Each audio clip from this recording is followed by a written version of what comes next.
యుద్ధం మళ్ళీ మొదలవుతుంది.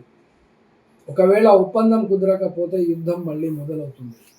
ఈసారి దాడులు మరింత తీవ్రంగా ఉంటాయని ట్రంప్ స్పష్టం చేస్తున్నారు. అనగా ఒక రకంగా చెప్పాలంటే ఈ సీజ్ ఫైర్ 22 ఏప్రిల్ వరకు ఉంటుంది. 22 తర్వాత 22 లోపు కనుక ఒప్పందం కుదరకపోతే యుద్ధం మళ్ళీ మొదలు పెడతాము, తీవ్రమైనటువంటి దాడులు చేస్తామని చెప్తున్నటువంటి ఈ సందర్భంలో రెండు రకాలుగా రెండు దేశాలు యుద్ధంలో ఉన్నవి. ఒకవైపున లెబనాన్పై ఇజ్రాయెల్ తమ దాడి చేయడము తమ యొక్క ఆత్మరక్షణ గురించి మాత్రమే అని అంటుండగా, ఇరాన్పై విధిస్తున్నటువంటి ఆంక్షలకు సంబంధించి ఇప్పటి వరకు ఇస్లామాబాద్లో చేపట్టినటువంటి శాంతి చర్చలు విఫలమైన తరువాత 20వ తేదీ నాటికి మరొక ఒప్పందం చేసుకునే అవకాశాలు ఉంటాయని రేపటి వరకు ఏమవుతుందో తేలుతుంది. కానీ ఇప్పుడు 20వ తేదీ నాడు జరగబోయేటువంటి ఒక శాంతి చర్చలు జరిగే పరిస్థితి కనబడతలేదు. ఎందుకనంటే ఈ యొక్క ట్రంప్ చేస్తున్నటువంటి ప్రకటనలు కానీ ఇరాన్ చేస్తున్నటువంటి ప్రకటనలకు సంబంధించి ఎక్కడ పొత్తు కుదరడం లేదు, ఎక్కడ పొసగడం లేదు. కాబట్టి ఇక్కడ ఈ యొక్క లెబనాన్పై ఇజ్రాయిల్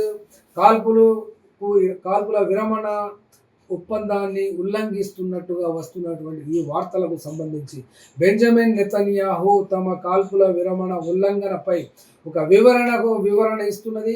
అక్కడ ఉన్నటువంటి సైనిక శక్తులు, సైనిక దళాలు ఏమంటుందో ఒకసారి చూద్దాము. ఇజ్రాయెల్ రక్షణ దళాలు దక్షిణ లెబనాన్లో ఏర్పాటు చేసిన ఎల్లో లైన్ను దాటి ఉగ్రవాదులు తమ దళాల వైపు రావడం వలన ఆ ముప్పును తొలగించడానికి కాల్పులు జరపాల్సి వచ్చిందని ఇరాన్ సైన్యం తెలిపింది. అనగా ఆత్మరక్షణ హక్కు రెండవ అంశంగా చెప్తున్నది. కాల్పుల విరమణ ఒప్పందం ప్రకారం ఇజ్రాయెల్ సైన్యం తమపై దాడికి ప్రయత్నిస్తే లేదా పొంచి ఉన్న ముప్పు నుండి తమకు తాము రక్షించుకునే హక్కు తమకు ఉందనే నెతన్యాహు స్పష్టంగా తెలియజేస్తున్నారు. అట్లాగే హెజ్బుల్లాకు సంబంధించి జరుగుతున్నటువంటి యుద్ధము, హెజ్బుల్లాపై ఇదొకటి కాల్పుల విరమణ మాత్రమే సరిపోదు. హెజ్బుల్లాను పూర్తిగా నిరాయుధులను చేయడం మరియు సరిహద్దుల్లోని వారి ఇన్ఫ్రాస్ట్రక్చర్ను తొలగించడం తమ ప్రధాన లక్ష్యమని, అవి నెరవేరకపోతే దాడులు కొనసాగిస్తామని నెతన్యాహు చెప్తున్నారు.